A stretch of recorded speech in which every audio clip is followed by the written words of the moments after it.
Okay, thank you everyone for joining. ज्ञानतिमिरन्धस्य ज्ञानाञ्जनशलाकया चक्षुरुन्मिलितं येन तस्मै श्रीगुरवे नमः। जय श्री कृष्ण चैतन्य प्रभु नित्यानंद श्री अद्वैत गदाधर श्रीवासादि गौर भक्तवृंद। हरे कृष्ण कृष्ण कृष्ण हरे हरे, हरे राम राम राम हरे हरे।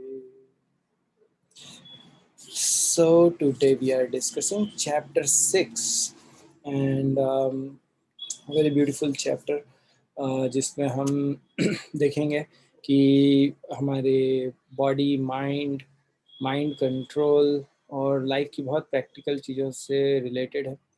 सो quick brief review and then summary and application of chapter 6.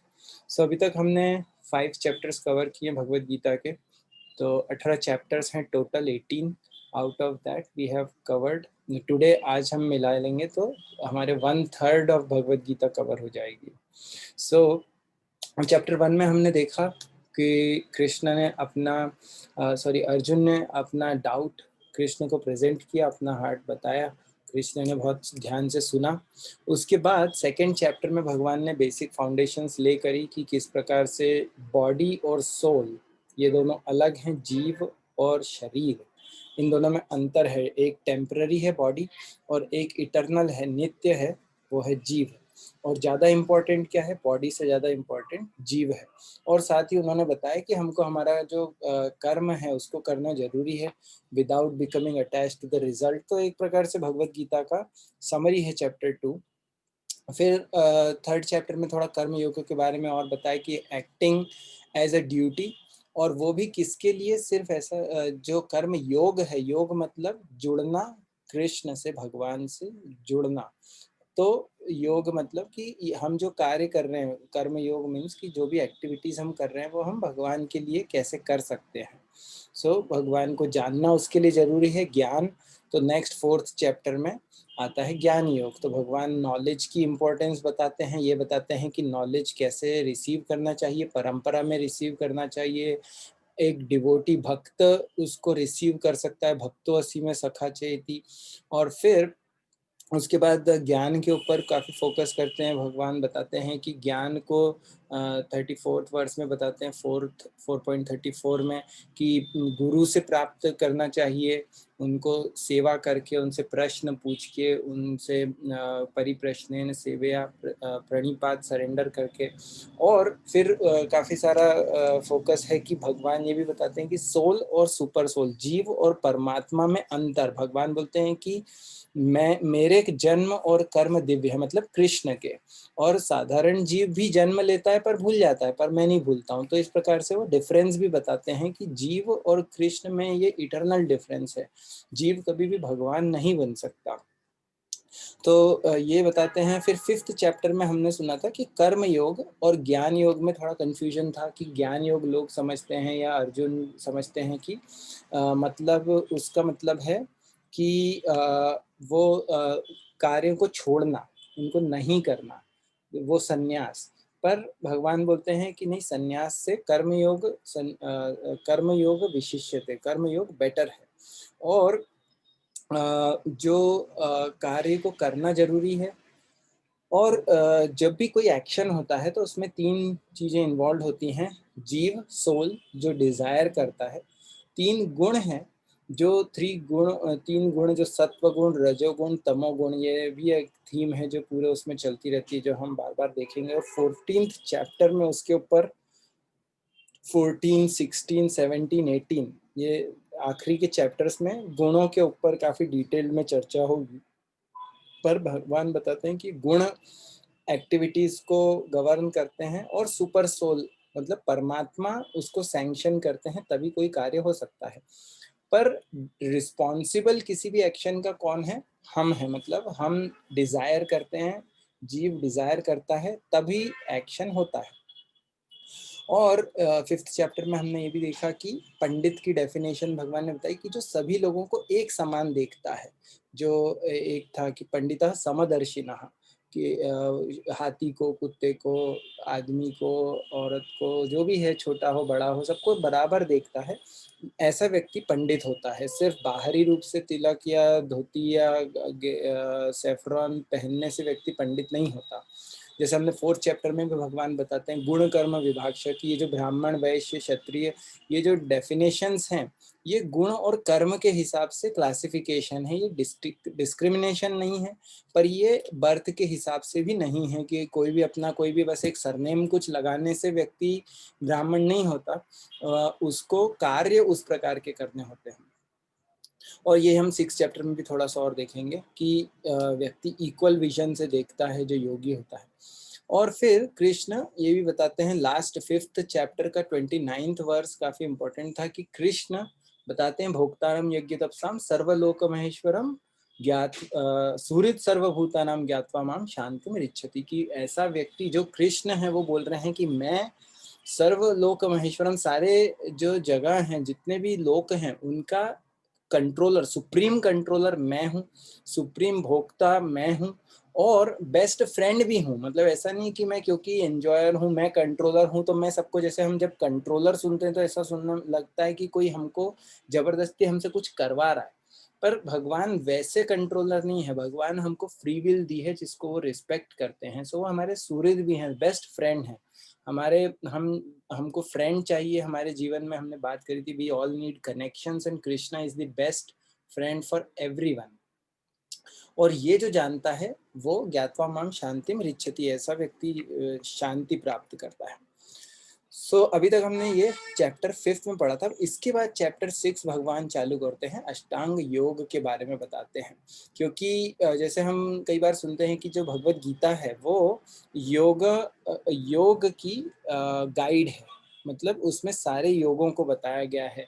अभी तक हमने देखा कर्म योग या निष्काम कर्म योग के बारे में देखा, हमने ज्ञान योग देखा 4th चैप्टर में, निष्काम कर्म योग 3rd और 5th चैप्टर में। 2nd चैप्टर में बुद्धि योग के बारे में भगवान ने बोला था, सांख्य योग वर्ड यूज किया गया है। तो ये सारे योग से कंफ्यूजन होता है, पर एक्चुअली योग फाइनली अभी आएगा, आगे की जो 6 बाकी चैप्टर्स है उसमें हमको बहुत क्लियर हो जाएगा कि भगवान फाइनली बोलते हैं कि भक्ति योग बहुत इंपॉर्टेंट है, सबसे इंपॉर्टेंट है, क्योंकि वो डायरेक्टली हमको कनेक्ट करता है भगवान से। बाकी सारे योग इनडायरेक्टली कनेक्ट करते हैं या बहुत टाइम लेते हैं। जैसे 6 चैप्टर में हम अष्टांग योग की बात कर रहे हैं। अष्टांग योग तो अष्टांग का मतलब क्या होता है हम आगे देखेंगे।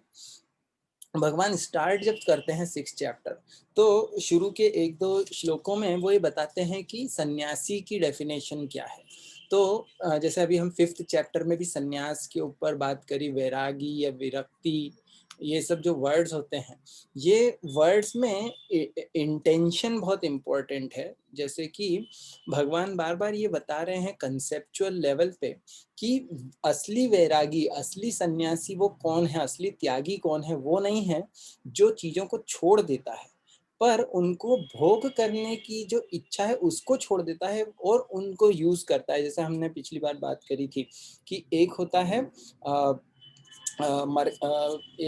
ये युक्त वैराग्य, और तो युक्त वैराग्य मतलब चीजों को यूज करना पर सही तरीके से यूज करना। जैसे हम बहुत प्रैक्टिकल एग्जांपल लेते हैं, फोन है, मैंने कई बार इस एग्जांपल को लिया कि फोन को हम यूज कर रहे हैं, पर अगर हम सही पर्पस के लिए यूज कर रहे हैं तो वो भी संन्यास है, वो भी त्याग है या वो भी विरक्ति है। पर अगर फोन हमको डिस्ट्रैक्ट कर रहा है, वो हमको मिस गाइड कर रहा है, अगर हम उसको मिस यूज कर रहे हैं, तो वो फोन, वही चीज, वो हमारे लिए एक प्रकार से हमारे प्रोग्रेस में, हमारी सक्सेस में एक वो रुकावट है।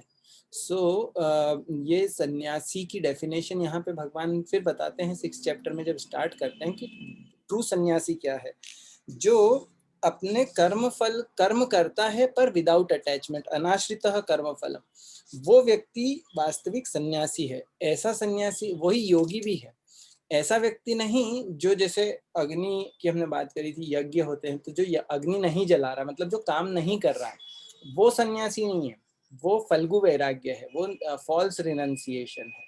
या कई बार मरकट वैराग्य बोलते हैं कि लोग थोड़ा सा एक जंगल में जो बंदर रहता है, तो उसके पास भी कोई कपड़े नहीं है, वो भी इधर फलों पे पेड़ों के नीचे रह रहा है और फल खा के अपना जीवन जी रहा है, तो क्या हम उसको बोलेंगे कि वो सन्यासी है या वो वैरागी है? नहीं, क्योंकि उसका इंटेंशन वो नहीं है कि मुझे अपना प्यूरिफिकेशन करना, मुझे अपने लाइफ के गोल से कनेक्ट करना है, ये उसका इंटेंशन नहीं है। इसलिए उसको इस प्रकार के वैराग्य को मरकट वैराग्य भी कहा जाता है, बंदर के समान वैराग्य। तो यहाँ पे फिर कृष्ण बताते हैं कि जो सन्यास है वही योग है, क्योंकि मेन जो इन सभी योगों का जो एक कनेक्टिंग पॉइंट है, वो कनेक्टिंग पॉइंट क्या है? वो कनेक्टिंग पॉइंट है कि फोकस क्या है हमारा, जो भी योग है उसमें, कि हम अपने लिए वर्क नहीं कर रहे हैं, सिर्फ अपने सेल्फिश पर्पस के लिए हम देख रहे हैं कि हमारे लाइफ की प्रोग्रेस के लिए क्या इम्पोर्टेंट है, हमारी लाइफ में जो हायर गोल है उसके लिए क्या इम्पोर्टेंट है। वो व्यक्ति वो जिस वर्क कर रहा है, जो उस कनेक्शन के लिए वर्क कर रहा है, जिसका फोकस है हायर गोल के प्रति, वो सन्यासी है। तो इसलिए वर्क करना भी जरूरी है। जो हम स्मॉल माइंडेडनेस, छोटी छोटी चीज़ों के ऊपर हम झगड़ते हैं, ये सब करते हैं, उन चीज़ों को छोड़ के, जो यहाँ पे कई बार इंद्रिय तृप्ति कहा जाता है, सेंस ग्रेटिफिकेशन, मतलब अपनी सिर्फ एक छोटी छोटी छोटी चीज़ों में लगे रहना, अपने बड़े गोल को नहीं देखना, उस ऐसे व्यक्ति सक्सेसफुल नहीं होता। जो सक्सेसफुल होता है कौन? जो हम बड़े गोल को देख सकता है, जिसके पास विजन हो, जो हायर गोल पे फोकस कर रहा है, उसका मतलब कि वो एक्टिविटीज कर रहा है, राइट, वो सक्सेसफुल है। और उसमें सेंसेस को कंट्रोल करना जरूरी है। तो ये again and again this comes up, this is the basis of yoga, और सभी योगों का। तो वो वास्तविक सन्यास की डेफिनेशन है। अब इसके बाद भगवान बहुत इंपॉर्टेंट चीज लेके आते हैं कि जो रिसर्च भी बोल रही है कि हमारा लाइफ में हम जो भी काम कर रहे हैं, तो हमारे जो बिहेवियर है, हमारी एक्टिविटीज हैं, हमारी सक्सेस है, ये सब किन चीज़ों पे डिपेंड करती है? सिर्फ हमारी इंटेलिजेंस पे डिपेंड नहीं करती। जैसे कई बार लोग सोचते हैं कि अरे ये बहुत इंटेलिजेंट है, बहुत सक्सेसफुल होगा, ऐसा नहीं है। एक्चुअली हमारा बॉडी, हमारी माइंड, हमारी इंटेलिजेंस, हमारा एनवायरनमेंट, ये चारों चीजें बहुत इंपॉर्टेंट हैं। क्यों? और वो सोल को डायरेक्टली इम्पैक्ट करती हैं। सोल अंदर है, हमने सुना था शरीर है, शरीर बाहरी एक कवरिंग है, और सोल अंदर है। सोल के कवरिंग में सबसे पहले सटल कवरिंग होती है, सूक्ष्म शरीर, जिसमें माइंड, इंटेलिजेंस, फॉल्स ईगो आता है, मतलब मन, बुद्धि और अहंकार।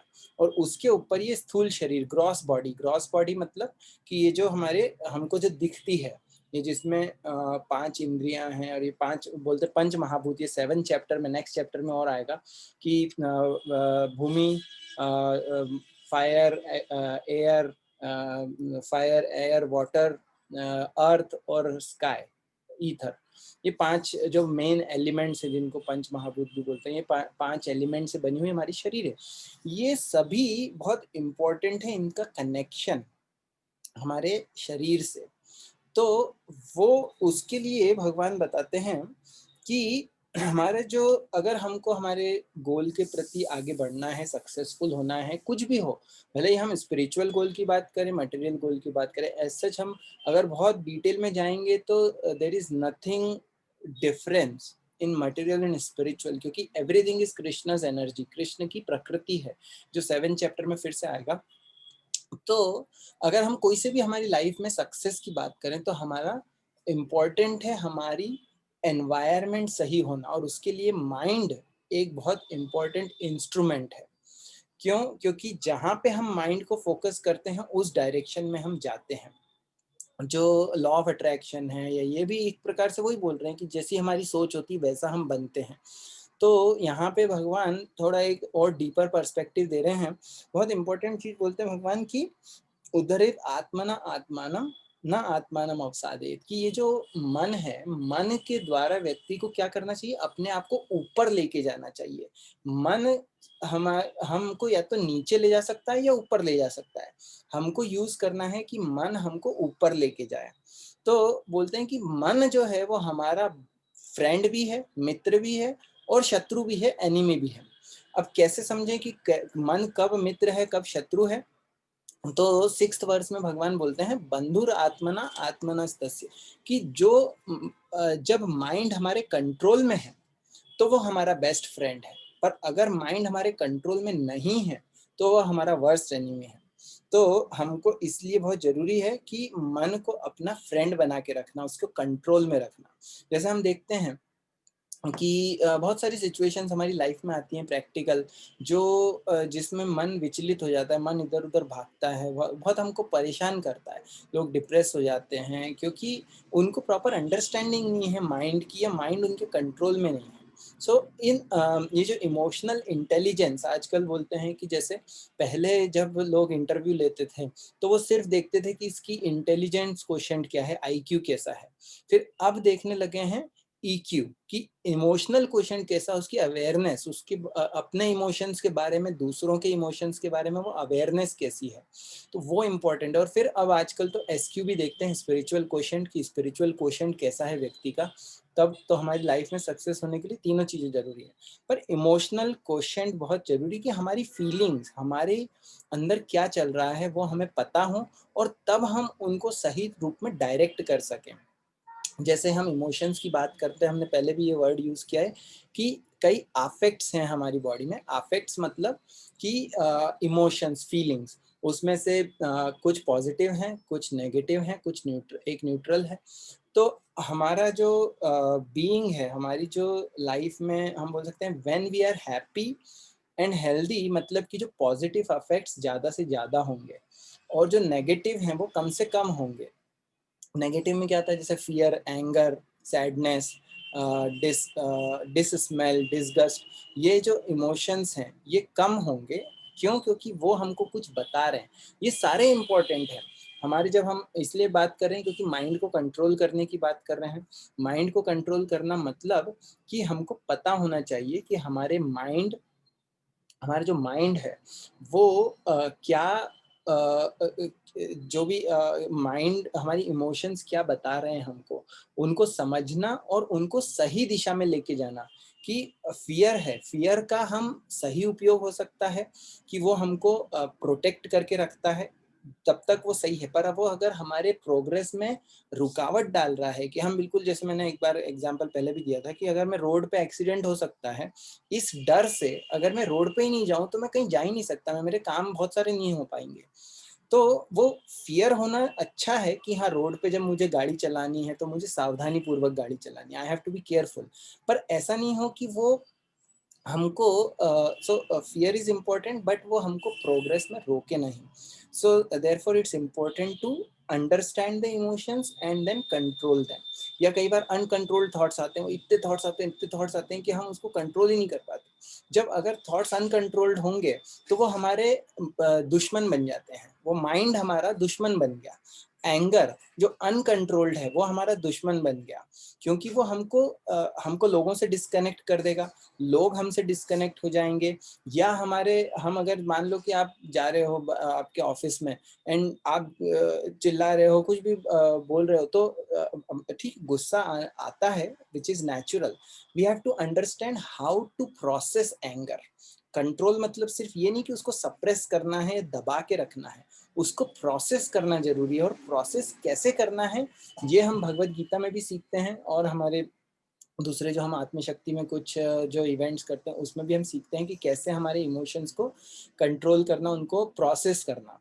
सो अगर ये कंट्रोल में नहीं है माइंड, तो वो हमारा वर्स्ट एनिमी है। Otherwise it can be our best friend, क्योंकि हम उसको फोकस कर सकते हैं, हम उसको एक प्रॉपर चैनलाइज कर दें अगर हमारे माइंड को, तो it can be very powerful. जैसे हम देखते हैं एग्जाम्पल के लिए, अगर आप लोगों ने कई बार वो आजकल बहुत कॉमन नहीं है पर पहले होता था कि जो ये ग्लास होता है, सॉरी इसका नाम मेरे को याद नहीं आ रहा जो हमारा रीडिंग ग्लास होता है, जिसमें कि उसको ये करते हैं, क्या बोलते हैं, लाइट जब जाती है तो वो जब सनलाइट जाती है तो उसको हम फोकस कर सकते हैं।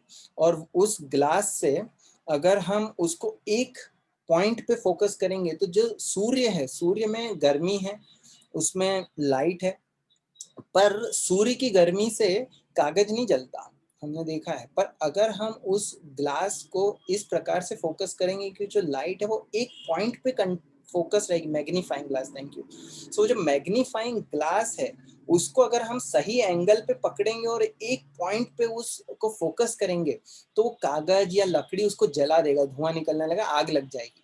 क्यों? क्योंकि वही लाइट जो फोकस नहीं है वो कोई बहुत बड़ा इम्पैक्ट नहीं कर रही, पर अगर जैसे उसको फोकस कर दिया so it can make an impact. So that's how mind can be used in a very positive way. So इसलिए चैप्टर मुझे बहुत इंस्पायरिंग भी लगता है, क्योंकि इसमें इमोशंस की बात हो रही है और माइंड की बात हो रही है कि how we can use the mind for our success.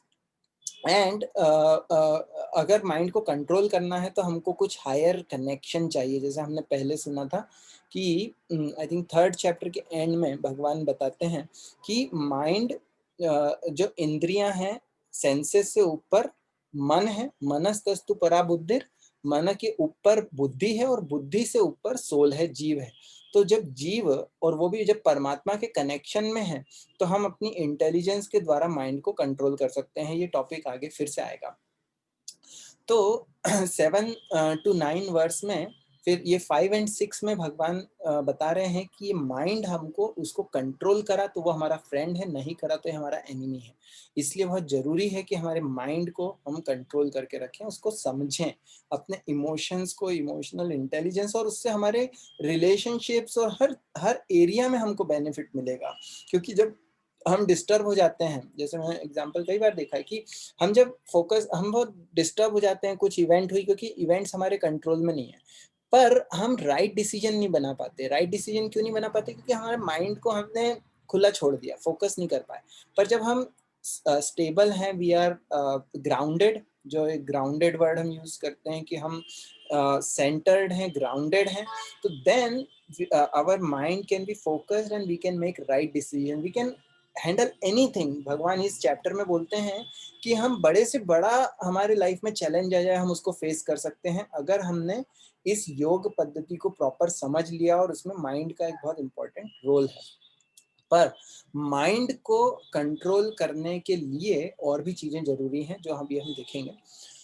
7 to 9 verse में, 6th चैप्टर की हम बात कर रहे हैं, 6th चैप्टर 7 to 9 वर्स में हम देखेंगे कि सॉरी, एक और कमेंट था, ये इम्पोर्टेंट है कि जैसे हमने फियर की बात करी कि फियर हमारे लिए प्रोटेक्शन के लिए होता है। तो एक अच्छा एग्जांपल यहाँ पे दिया है कि अगर हम एग्जाम्स की बात करें तो एग्जाम्स में अगर हमें डर नहीं होगा कि एग्जाम्स में हमको मार्क्स लेके आना है, प्रिपेयर करना है, तो हम क्या करेंगे? इधर पार्टी कर रहे हैं, वेस्ट कर रहे हैं, टाइम वेस्ट, डिस्ट्रैक्ट हो रहे हैं, तो हम प्रिपेयर नहीं कर पाएंगे ठीक से। और वो जो डर है अगर वो सही क्वांटिटी में है तो हम प्रॉपरली प्रिपेयर भी कर पाएंगे। जैसे स्ट्रेस के लिए भी कहा जाता है, स्ट्रेस मैनेजमेंट में एक कॉन्सेप्ट है कि स्ट्रेस मैनेजमेंट का ये मतलब नहीं कि स्ट्रेस हो ही नहीं। स्ट्रेस, एक हेल्दी स्ट्रेस की एक लेवल होता है, उस थ्रेशोल्ड तक अगर स्ट्रेस है तो it is good because that makes you productive. अगर स्ट्रेस नहीं होगा तो हम प्रोडक्टिव ही नहीं रहेंगे। पर उस स्ट्रेस के उस लेवल के ऊपर जब चला जाता है तो फिर हम प्रोडक्टिव नहीं हो सकते, फिर वो हमारे लिए हमको वो एक प्रकार से पैरालाइज कर देता है, हम काम ही नहीं कर पाते। सो एक राइट लेवल होना इमोशंस का वो इम्पोर्टेंट है। So thank you for that point. 7 to 9 verse में भगवान बोलते हैं कि जिसका माइंड कंट्रोल्ड है, जो इस प्रकार से जिसने मन को जीत लिया है, वो भगवान से कनेक्ट हो सकता है। और जो भगवान से कनेक्ट हो सकता है वो पीसफुल हो सकता है। ऐसा व्यक्ति डिस्टर्ब नहीं होता सुख दुख से, गर्मी सर्दी, मान अपमान, लोग कुछ बोल भी रहे हैं तो वी कैन अंडरस्टैंड कि दिस इज ओनली एक्सटर्नल। दे लोग हमें देख ही नहीं पाते, लोग हमें सिर्फ बाहर से जज कर रहे हैं। So whatever they are saying is only very external, तो हम उससे डिस्टर्ब नहीं होंगे फिर। या फिर ऐसा व्यक्ति वो संतुष्ट रहता है, ही इज पीसफुल, ही और शी। और ऐसा व्यक्ति क्या बोलते हैं कि वो स्टोन को, गोल्ड को बराबर देखता है। मतलब ऐसा नहीं है कि वो गोल्ड को लॉकर में रखने के बजाय स्टोन को लॉकर में रख रहा है और गोल्ड को इधर उधर फेंक रहा है। वो नहीं है कि वो मूर्ख है, पर वो उसकी कंपैरेटिव इम्पोर्टेंस को समझता है कि कौन कितना इम्पोर्टेंट है और किस समय में इम्पोर्टेंट है। फॉर एग्जाम्पल कि अगर हम बोल रहे हैं कि एक लोहा या जैसे यहाँ पे लिखा हुआ है कि कंकड़ हो, पत्थर हो और गोल्ड है, तो उनको वो प्रॉपर सही तरीके से देख पाता है, सही तरीके से यूज कर पाता है। तो जैसे मान लो कि मुझे कुछ तोड़ना है, बादाम तोड़ना है, कुछ भी तोड़ना है, तो मैं गोल्ड नहीं यूज करूंगा, मैं पत्थर यूज करूंगा, वहां पे पत्थर यूजफुल है। पर अगर मुझे पार्टी में जाना है तो ऑफ कोर्स स्टोन की भी ज्वेलरी आती है, पर उसको हम गोल्ड पहन के जाएंगे। ऐसे ही रास्ते का पत्थर हम उठा के नहीं लेके जाएंगे। प्रॉपर इंटेलिजेंस जब होगी, हम प्रॉपर समझ पाएंगे चीजों को, सही रूप में देख पाएंगे, उसकी राइट वैल्यू पहचान पाएंगे, कब जब हमारा माइंड कंट्रोल्ड होगा और हम उसको सही रूप में यूज कर पाएंगे। ऐसे ही 9th वर्ष में भगवान बोलते हैं कि फ्रेंड और एनिमी वो सब व्यक्ति को, प्रिय मित्र हो, मध्यस्थ हो, तटस्थ हो, ईर्ष्यालु व्यक्ति है, शत्रु है, मित्र है, उन सबको समान भाव से देखता है, उनको सही रूप में देख पाता है। क्योंकि जैसे 5th चैप्टर में भी हमने बात करी थी कि वो पंडित है, वो डीपर लेवल पे व्यक्ति को देख पाता है, समझ पाता है, उसके बैकग्राउंड को समझ पाता है, सिर्फ वो एक्सटर्नल बिहेवियर पे नहीं जाता। ये इंपॉर्टेंट है। इस सब के लिए क्या होना जरूरी है? माइंड कंट्रोल होना and connection, looking at a deeper level, which is possible only when we are connected with higher reality, means God and other things. फिर so I hope this is clear. If there is any question, please note it down and we will cover it later. फिर उसके बाद भगवान बताते हैं 10th to 15th verse में कि योग के लिए ये भी इम्पोर्टेंट है कि माइंड को अगर हमको कंट्रोल करना है तो हमारी जो एनवायरनमेंट है वो भी उसके लिए पॉजिटिव होना चाहिए, उसके सपोर्टिव होना चाहिए, क्योंकि एनवायरनमेंट का हमारे ऊपर बहुत इम्पैक्ट पड़ता है। जैसा कि अभी जैसे डॉक्टर गब्बर माते हैं और बहुत सारे ऐसे रिसर्चर्स हैं जो रिसर्च बेस्ड बात करते हैं। सिर्फ ऐसा नहीं कि कुछ हमारा एक बिलीफ सिस्टम है, but all Bhagavad Gita is very scientific and all the Vedic scriptures are very scientific. तो उसमें बताया है कि किस प्रकार से हमारा जो एनवायरनमेंट है वो कैसा होना चाहिए। भगवान बोलते हैं कि हमको योगी व्यक्ति, जिसको योग करना है उसको, अब हम बात कर रहे हैं अष्टांग योग की, तो हम अष्टांग योग क्या है उसकी बात करेंगे।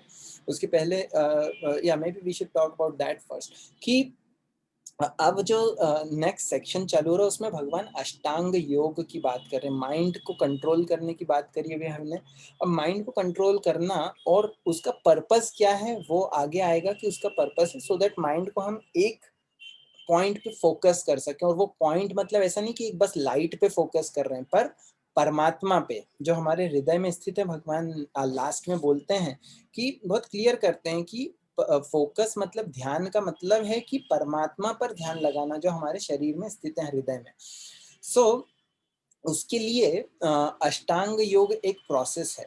उस प्रोसेस में अष्टांग मतलब 8 लिम्स, अष्ट अंग, 8 अंग हैं उसके। और वो 8 अंग क्या हैं? यम, नियम, आसन, प्राणायाम, प्रत्याहार, धारणा, ध्यान और समाधि। ये मैं आप लोगों को, अगर if you want later on I can give you some notes and उसको राइटिंग में दे सकता हूँ मैं।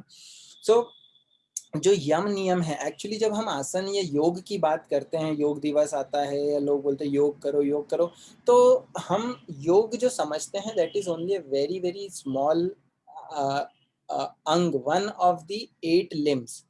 और हम मतलब आसन को ही योग समझते हैं। आसन इज ओनली वन पार्ट। योग का मतलब हमने पहले भी देखा, योग का मतलब है कनेक्शन।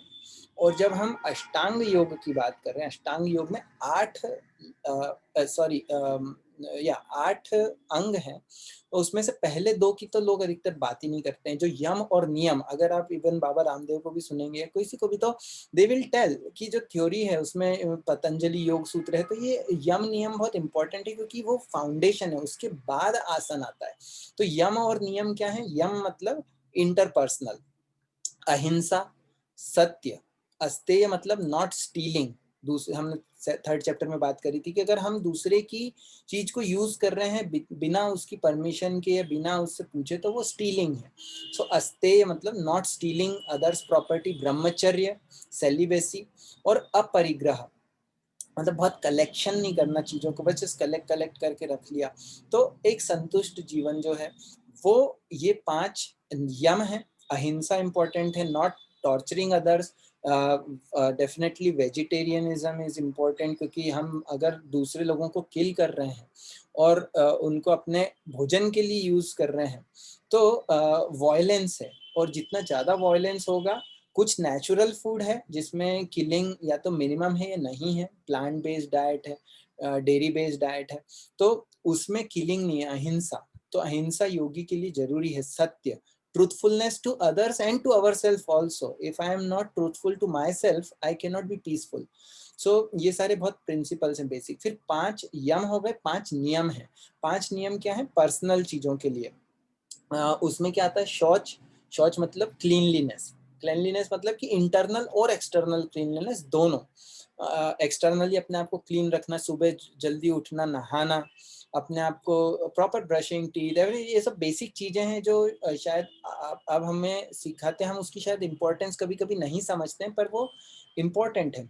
जब हम वर्क पे जाते हैं तो लोगों को पता है कि ये सारी चीजें रखना जरूरी है। क्लेनलीनेस, हाउ टू क्लोथ्स को क्लीन होना, अपनी बॉडी को क्लीन रखना, so all that is important. Santosh is another cleanliness. Santosh means कि we are peaceful, we are satisfied जो हमारे पास है। तप मतलब ऑस्टेरिटी के लिए रेडी होना। स्वाध्याय means reading scriptures, reading good literature and understanding and applying it in our life. और सबसे इंपॉर्टेंट नियम है 5 में से शौच, संतोष, तप, स्वाध्याय और ईश्वर प्रणिधान। ईश्वर प्रणिधान मतलब कि फोकस भगवान पर होना। भगवान में सिर्फ आस्था नहीं होना, भगवान से कनेक्शन होना, वो जरूरी है। तो ये 5 यम और नियम है। Sorry if it's too fast, just let me know, I can slow down, but we have limited time and lot to cover. फिर आता है आसन। सो अष्टांग में यम नियम के बाद आसन आता है। आसन हमको पता है अलग अलग प्रकार के जो आसन हम करते हैं, कि सर्वांग आसन, शवासन, ये आसन सब बहुत, जो पश्चिमोत्तानासन, ये सब क्यों है? बॉडी को हेल्दी रखने के लिए, ताकि हम मेडिटेशन कर सकें, ताकि हम, क्योंकि अगर हमें दर्द हो रहा है, अगर इधर वो कुछ हो रहा है, ये हो रहा है, तो हम फोकस नहीं कर पाएंगे और बहुत लंबे समय तक तो डेफिनेटली नहीं कर पाएंगे। तो इसलिए आसन जो होते हैं वो बॉडी को फिट रखने के लिए हैं, उसके लिए, ताकि लाइफ लॉन्ग हो। क्योंकि ये जो अष्टांग योग प्रोसेस है, इससे सेल्फ रियलाइजेशन है, उसमें से भगवान को कनेक्ट करने में थोड़ा टाइम ज्यादा लगता है, इसलिए थोड़ी इम्प्रैक्टिकल भी है, जो हम आगे सुनेंगे। प्राणायाम फिर नेक्स्ट स्टेप है। यम नियम आसन फिर प्राणायाम, ब्रेथ को control, this is the first step in controlling the mind. क्योंकि जब ब्रेथ और माइंड ये दोनों बहुत टाइटली कनेक्टेड हैं, तो जब हम, जैसे अगर हम just if we right now, just slow down and take a deep breath. So close your eyes and take a deep breath, inhale and exhale. So do it right now with me. Take a deep breath and exhale. And I can see, मतलब जैसे ही हम slow down करते हैं तो एक focus बढ़ जाता है बहुत स्वाभाविक रूप से। सो प्राणायाम हमको हेल्प करता है ब्रेथ कंट्रोल के द्वारा माइंड को कंट्रोल करने में। फिर प्रत्याहार नेक्स्ट स्टेप है। प्रत्याहार मीन्स कंट्रोल ऑफ सेंसेस, अपनी सेंसेस को कंट्रोल करना, ऑस्टेरिटी, थोड़ा तप करना। और फिर धारणा, ध्यान और समाधि। ये धारणा, ध्यान और समाधि, धारणा का मतलब कंसंट्रेटिंग ऑन वन ऑब्जेक्ट, कोई भी एक चीज पर पूरा फोकस करना, जो आजकल बहुत मिसिंग है, क्योंकि हम लोग इतने डिस्ट्रैक्टेड रहते हैं, इधर उधर इधर उधर, हम लोग एक चीज पे फोकस ही नहीं कर पाते। जब हम रीड भी करते हैं तो हम पढ़ते हैं तो हम ऐसे स्किप कर करके पढ़ते जाते हैं, हमको लगता है हमने पढ़ लिया, पर एक्चुअली अगर एक पैराग्राफ भी किसी चीज का हम पढ़ रहे हैं, बहुत फोकस के साथ पढ़ेंगे तो हम ज्यादा उसको ग्रास्प कर पाएंगे, पर हम कंसंट्रेट नहीं कर पाते। अगर हम योगा की प्रोसेस को फॉलो करेंगे तो it will help us focus, concentrate, so we can be more effective also. ध्यान का मतलब complete focus without any distraction. जब बहुत डिस्ट्रैक्शन, हम बहुत ध्यान पूर्वक बोलते हैं ना, ध्यान पूर्वक काम करना है, मतलब बहुत अटेंशन टू डिटेल, और उसमें हम बहुत फोकस्ड हैं, बहुत ध्यान है एक ही चीज में। हम डिस्ट्रैक्शंस आ भी रहे हैं तो हम उससे डिस्ट्रैक्ट नहीं हो रहे हैं, दैट्स अ स्किल। सो ध्यान और समाधि मतलब, समाधि जो हाईएस्ट स्टेज है अष्टांग योग की, मतलब व्यक्ति इंटरनली फोकस्ड है परमात्मा के ऊपर, इतना कि वो एक्सटर्नल चीजों से उसको कोई फर्क ही नहीं पड़ता, वो समाधि में है, बोलते समाधि में है, मतलब वो पूरी तरीके से सुपर सोल के ऊपर फोकस्ड है। सो दैट इज समाधि। सो ये जो 8 अंग हैं, अष्ट अंग, अष्टांग योग, ये भगवान यहाँ पे बता रहे हैं। कहाँ पे? फर्स्ट अभी तक हमने 10th to 15th वर्स में जब भगवान बताते हैं कि योगी को क्या करना चाहिए, वो अपना एकांत स्थान में जाए और फिर उसको थोड़ा अपना मन को वश में करे। ये सब जो यम नियम के बारे में थोड़ा सा भगवान बता रहे हैं, जो हमने ऑलरेडी डिटेल में डिस्कस किया। तो बोलते हैं कि एक आसन होना चाहिए प्रॉपर, बहुत साइंटिफिक है कि आसन में क्या होना चाहिए, आसन किस प्रकार का होना चाहिए, कितनी हाइट पे होना चाहिए, क्यों ऐसा होना चाहिए, सब भगवान थोड़ी डिटेल्स बता रहे हैं। कि सॉफ्ट होना चाहिए, क्योंकि अगर बहुत चुभ रहा होगा तो हम फोकस नहीं कर पाएंगे। तो सॉफ्ट होना चाहिए, क्लीन प्लेस होनी चाहिए, वहां पे आसन लगा के व्यक्ति बैठा है, अपना बॉडी को इरेक्ट रखा है, मतलब सीधी बॉडी है। क्योंकि अगर हमारी बॉडी, अगर ऐसे हम ऐसे बैठे हैं तो हमें पता है कि हमारी बॉडी अगर सुस्त है तो हम सो जाएंगे या हम फोकस नहीं कर पाएंगे। अगर हम अटेंटिव हैं, अटेंटिव मतलब कि एकदम रीढ़ को सीधा रखना, अपनी स्पाइन को, हेल्दी भी है, हमारे फिजिकली भी हेल्दी है अगर हम स्पाइन को सीधी रख के बैठते हैं। सो ये इम्पोर्टेंट है। सो सॉरी, आसन मतलब एक जो हम सीट बोल सकते हैं, या कुछ हमने कुछ चटाई, something that we use for sitting. So that is called आसन।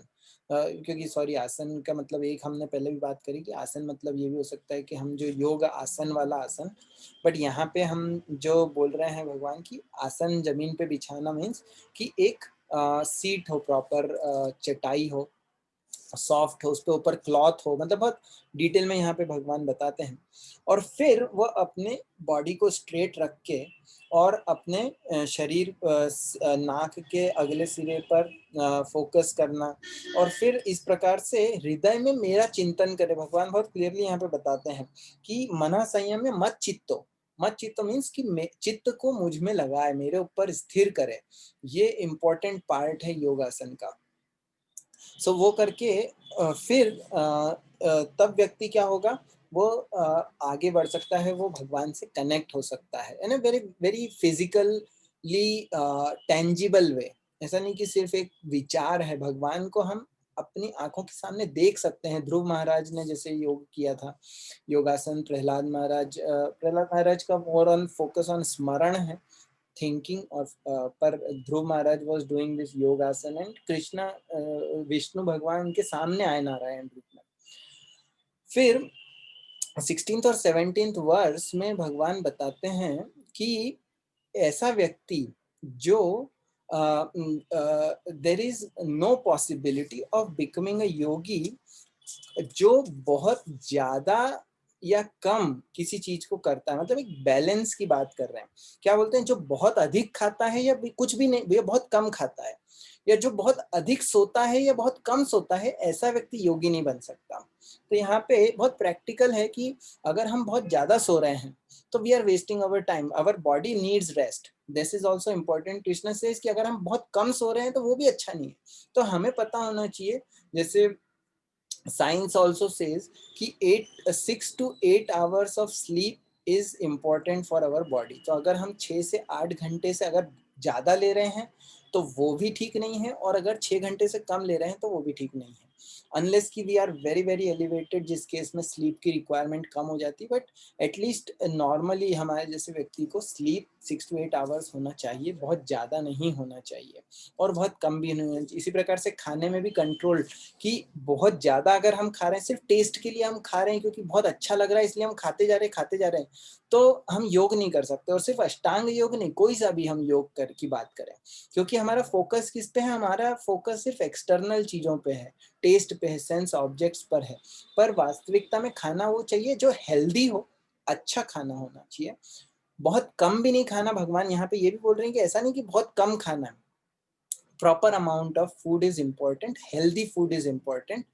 एंड भगवान बोलते हैं कि जो व्यक्ति युक्ताहार विहार से, 17th वर्स बहुत मेरे को अच्छा लगता है। 17th वर्स में भगवान बोलते हैं युक्त आहार विहार से युक्त चेष्ट से कर्मसु युक्त स्वप्नावबोध से योगो भवति दुखा। कि जो व्यक्ति युक्त मतलब सही बैलेंस, जिसकी डाइट है, जिसका खाना, जिसका आहार विहार सोना, उसका रिक्रिएशन भी बोलते भगवान इम्पोर्टेंट है। अगर हमको जैसे पार्टी करनी है, हमको कुछ इंटरेक्शन करना है लोगों के साथ, having fun is important, but it is to be done in the right quantity. अगर हमारा पूरा फोकस, जैसे अभी एग्जांपल था कि एग्जाम आ रही है और हम घूमने फिरने में लगे हुए हैं, तो हम प्रॉपर परफॉर्म नहीं कर पाएंगे, हम सक्सेस नहीं हो पाएंगे। अगर हमारा बिजनेस है, जॉब है, कुछ भी, अगर हम सही समय पे सही काम नहीं करेंगे तो we will fail, we will not be able to do it properly.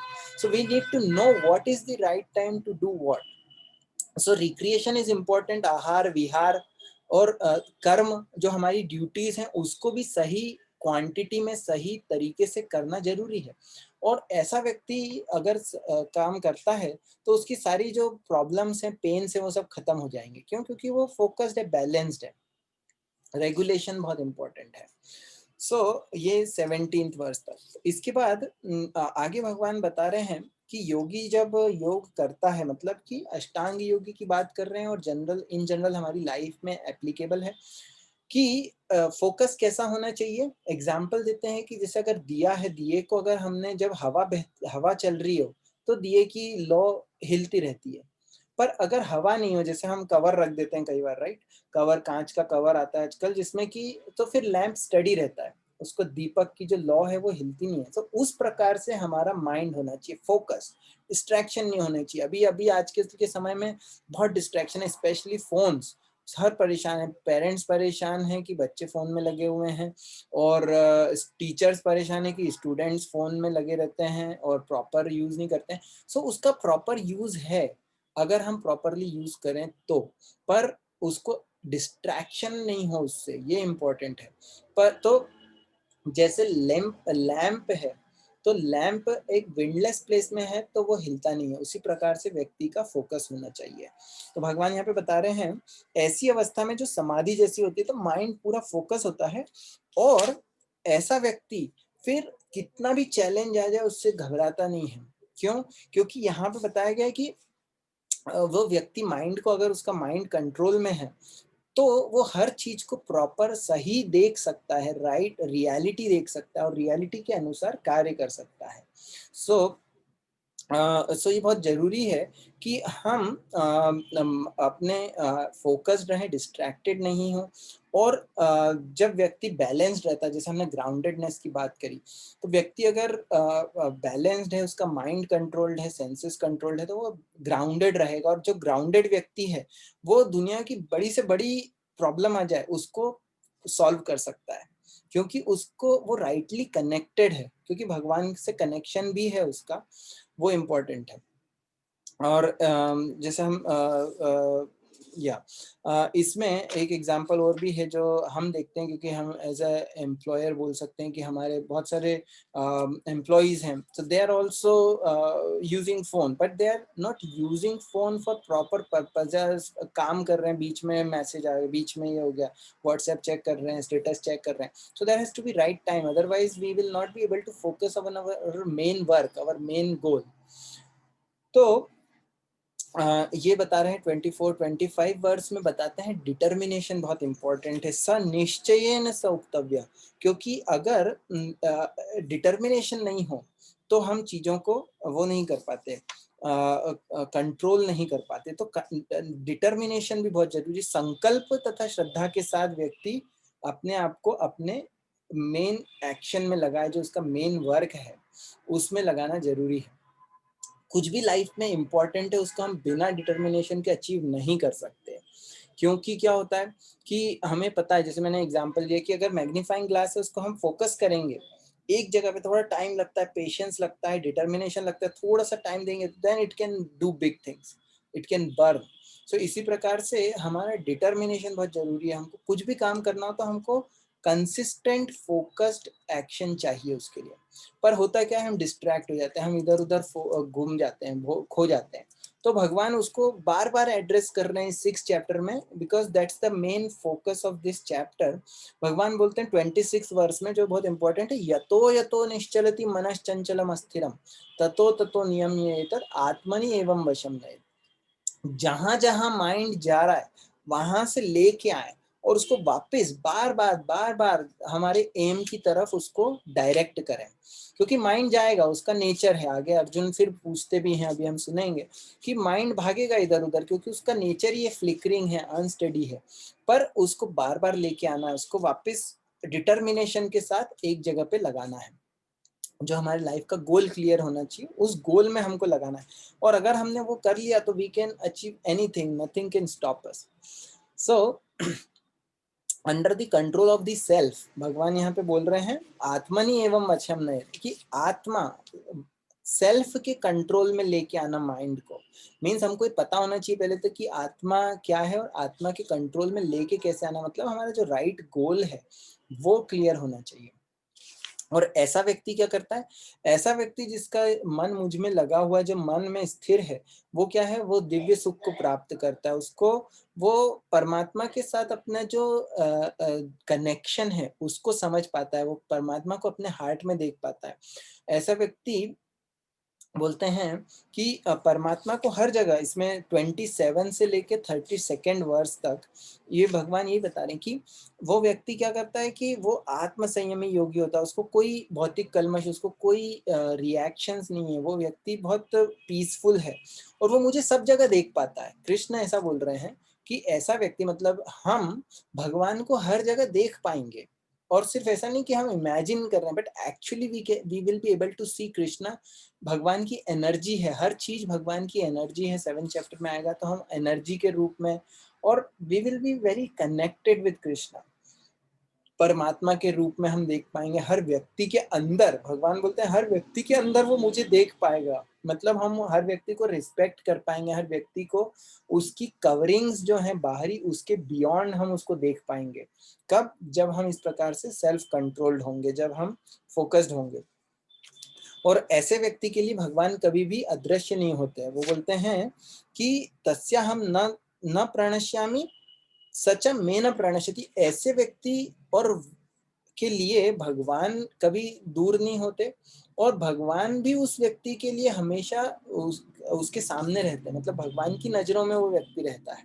Krishna is very clear कि ऐसा नहीं कि वन वे स्ट्रीट है कि हम भगवान की सेवा कर रहे हैं, जैसे अर्जुन का हमने देखा, भगवान अर्जुन की सेवा कर रहे हैं, क्योंकि that's a connection, that's a relationship, we have a personal relationship with God, every one of us, पर हम उसमें एक्टिविटीज नहीं कर पा रहे हैं। ये हमारी अनफॉर्चुनेट सिचुएशन है। तो इस प्रकार बोलते हैं भगवान कि ऐसा योगी जो मुझे तथा परमात्मा को अभिन्न जानकर मेरी भक्ति पूर्वक सेवा करता है, वो सदैव मुझ में स्थित रहता है, मतलब मुझे हमेशा देख पाता है। तो यहाँ तक भगवान ने बताया। अब अर्जुन को एक डाउट आता है, 33rd और 34th वर्ष में अर्जुन डाउट प्रेजेंट करते हैं कि आप जो ये बता रहे हो, ये जो प्रोसेस है कि एक ऐसे जगह पे जाओ जहाँ पे और कोई नहीं हो, और वहाँ पे सेलिबेसी प्रैक्टिस करो और अकेले रहो, मतलब ऐसा नहीं कि फैमिली के साथ रह सकते हैं, अकेले, राइट, अकेले रहना है, और वहाँ पे पूरा फोकस एक जगह करना है, और किसी से बातचीत नहीं कर सकते, और माइंड को कंट्रोल करना तो एकदम इम्पॉसिबल है। अर्जुन बोलते हैं, जो अर्जुन का हमने सुना है कि जब उनसे गुरु द्रोण ने पूछा कि तुम्हें क्या दिख रहा है लक्ष्य, तुम्हारे एम, तो अर्जुन ने मुझे बोला मुझे सिर्फ चिड़िया की आंख दिख रही है, मतलब he was so focused on his goal. वो अर्जुन क्या बोल रहे हैं कि ये जो ये है जो तुम आपने ये जो बताया है सिस्टम योगा का, ये मेरे को तो इम्प्रैक्टिकल लगता है। क्यों? क्योंकि वो बोलते चंचलम ही मनः कृष्ण परमार्थि परवग्रणम तस्याहम निग्रहम मन्ये वायुरिव सुदुष्करम। उसको कंट्रोल करना, मन को कंट्रोल करना, तो विंड को कंट्रोल करने से भी कठिन है। मतलब मैं विंड को कंट्रोल कर सकता हूँ पर माइंड को कंट्रोल नहीं कर सकता, ऐसा अर्जुन बोलते हैं। ये डाउट प्रेजेंट करते हैं कृष्ण को कि माइंड को कंट्रोल करना बहुत डिफिकल्ट है, क्योंकि माइंड का नेचर ही है कि वो फ्लिकरिंग है, अनस्टडी है, चंचल है।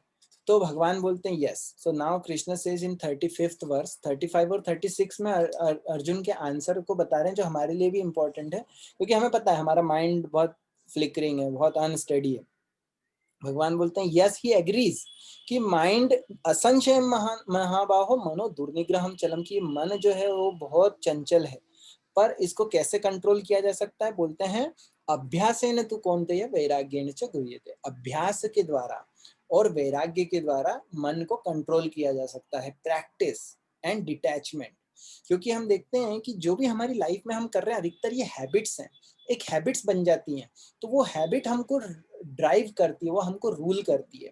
पर एक्चुअली होना क्या चाहिए कि हैबिट्स हमारे कंट्रोल में होनी चाहिए, कि जो अच्छी हैबिट्स हैं, जो हमारे को लाइफ में आगे बढ़ा रही हैं, वो हैबिट्स प्रैक्टिस करनी चाहिए, और जो हैबिट्स हमको लाइफ में पीछे खींच रही हैं उनको छोड़ना चाहिए। ये हमारा फोकस होना चाहिए। और हैबिट से कुछ भी पॉसिबल है, if we try something, keep practising, keep practising, keep practising, sorry, practice से कुछ भी पॉसिबल है, if we keep practice it becomes a habit. So जैसे एक एग्जांपल है कि एक गांव में एक छोटी सी स्टोरी, कि एक गांव में एक ये था, तीरंदाज आया, तीर चलाने वाला, धनुष बाण लेके, और उसने बहुत बढ़िया शो किया। उसने एक बहुत दूर पे तीर लगाया, अपना एम लगाया और तीर चलाया, और एकदम फोकस्ड वहां पे लगा। सब लोग बहुत तालियां बजा रहे थे, और एक आदमी वहां पे खड़ा हुआ था। तो वो बोलता है कि यहाँ तो ऐसे प्रैक्टिस की बात है। तो इसको बड़ा गुस्सा आया, ये जो तीरंदाज बोला, मैं इतना ऐसा बढ़िया तीर चला के दिखा रहा हूँ, निशाने पे लगा रहा हूँ, ये बोला सिर्फ प्रैक्टिस है, सिर्फ प्रैक्टिस है। और उसने अपने कला दिखाई, अपना आर्ट पूरा एकदम परफेक्ट निशाना, एक तीर, और उसको दूसरा तीर छोड़ा तो वो पहले तीर को छोड़ के बीच में से निकल गया, इस टाइप से। तो सब लोग तालियां बजा रहे हैं, और ये एक व्यक्ति बोल रहा है कि हाँ, तो सिर्फ प्रैक्टिस की बात है। तो इसको बहुत गुस्सा आ गया, तो बोलता है कि अगर प्रैक्टिस की बात है तो तुम करके दिखा दो। तो ये जो व्यक्ति था, इसने बोला कि तुमने ये प्रैक्टिस करी है तो तुम ये बहुत अच्छे से कर सकते हो, अब मैं जो कर रहा हूँ वो तुम करके दिखाओ। उसने क्या करा, उसने एक बॉटल ली, जो दूसरा व्यक्ति था जो उसको क्रिटिसाइज कर रहा था, बोल रहा था कि सिर्फ प्रैक्टिस की बात है, उसने एक बॉटल ली जिसका बहुत पतला सा मुंह था, पतला सा उसका ओपनिंग थी, और एक दूसरी बोतल में तेल था, कांच की बोतल में। उसने तेल की बोतल से ऐसे तेल डाला, और हमको पता है कि तेल जब डालते हैं तो वो बहुत टपकता है, इधर उधर गिरता है, कोई सी भी चीज हो, अगर लिक्विड हो। तो उसने ऐसा डाला कि वो दूसरी बोतल में बिना एक भी बूंद बाहर गिरे चला गया। तो वो बोला तुम ये करके दिखा दो। अगर वो जो व्यक्ति था जो तेल डाल रहा था, वो बोला मेरे इस चीज की प्रैक्टिस है, मैं ये कर सकता हूँ। तुम्हारी तीर चलाने की प्रैक्टिस है, तुम तीर अच्छा चला सकते हो। सो एवरीवन, जो स्टोरी का जो लेसन है वो यही है कि जो हम प्रैक्टिस करते हैं वो हम उसमें अच्छे बन सकते हैं। जो हम ओलंपिक्स में देखें, या जो एथलीट्स होते हैं वो क्या कर रहे हैं, they are practising one thing, मतलब डिटर्मिनेशन के साथ वो लगे हुए हैं प्रैक्टिस करने में। So they are doing amazing things जो हम सोच नहीं सकते। पर वो भी साधारण मनुष्य, उनके पास भी शरीर ऐसे ही है जैसा हमारे पास है, पर उन्होंने बहुत सारी प्रैक्टिस करी उस पर्टिकुलर चीज की, तो they are best at that. ये जो अमेरिकन इंडियन आइडल जो ये टीवी शोज हैं, उसमें बहुत सारे अमेजिंग टैलेंट, जो America got talent, Indian got talent, India got talent, ये सब जो शोज हैं उसमें जो लोग आते हैं, they are doing beautiful amazing things. तो क्यों वो लोग भी प्रैक्टिस कर रहे हैं, वो लोग भी हमारी तरह इंसान है, ऐसा नहीं कि वो कहीं आसमान से कुछ अलग प्रकार के पैदा हुए। They are all common people like us, but they have practised a particular thing. So whatever we have practice, we can do things amazing. So ये वर्सेस बहुत इंस्पायरिंग है, बहुत पावरफुल है, 35 और 36 प्रैक्टिस के बारे में।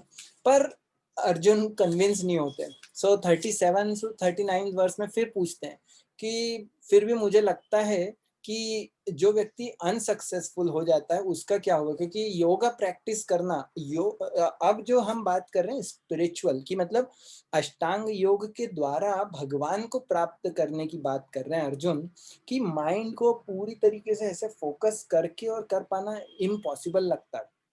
ऐसे व्यक्ति का क्या होगा जो प्रैक्टिस चालू तो करता है स्पिरिचुअल प्रैक्टिसेस, पर खो जाता है, इधर उधर भटक जाता है, जो पूरी नहीं कर पाता है, उसका क्या होगा।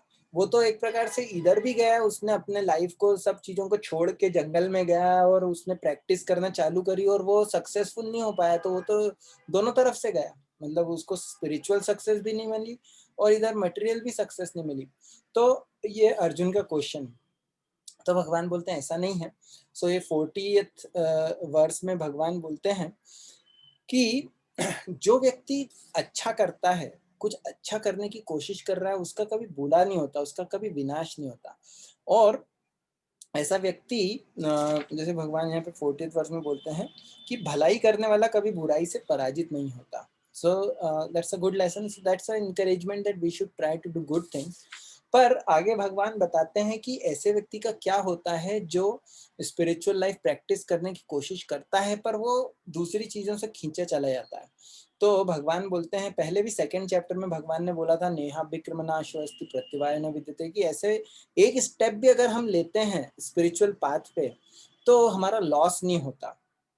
जैसे अभी क्या है कि मान लो मैंने बी किया, एमई किया या एमसीए किया, जो भी कोई एमआर बीआर जो भी हम डिग्रीज ले रहे हैं, तो वो करने के बाद अब क्या नेक्स्ट लाइफ होगी, तो हमको ऐसा नहीं है कि अरे तुमने लास्ट लाइफ में वो किया था तो अब तुम आगे की पढ़ाई कर लो, राइट। हमको फिर ABCD 0 KG से फर्स्ट सेकंड थर्ड वैसे ही पढ़ना पड़ेगा।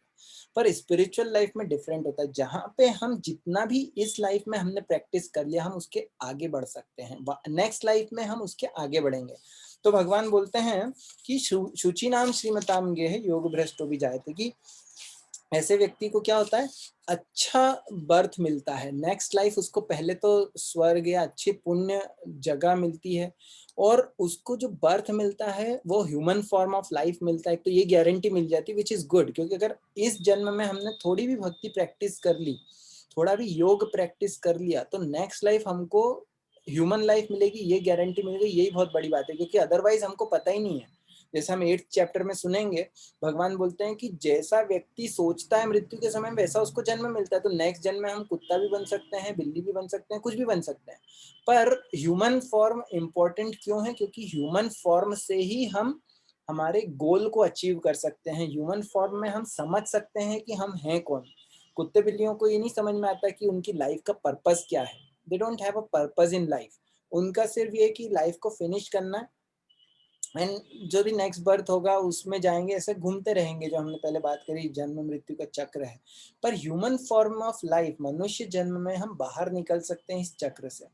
तो मनुष्य जन्म मिलना जरूरी है। और सिर्फ वैसा ही नहीं, भगवान बोलते हैं गारंटी की अगर व्यक्ति ने थोड़ा भी भक्ति इस लाइफ में प्रैक्टिस करी है तो उसको नेक्स्ट लाइफ ह्यूमन फॉर्म मिलेगा और उसकी फैसिलिटीज मिलेंगी, शुचि नाम श्रीमताम गे है, या फिर उसको ऐसे योगियों के जन्म के घर में जन्म मिलेगा जहाँ पे उसको फैसिलिटीज मिलेगी कि वो आगे बढ़ सके।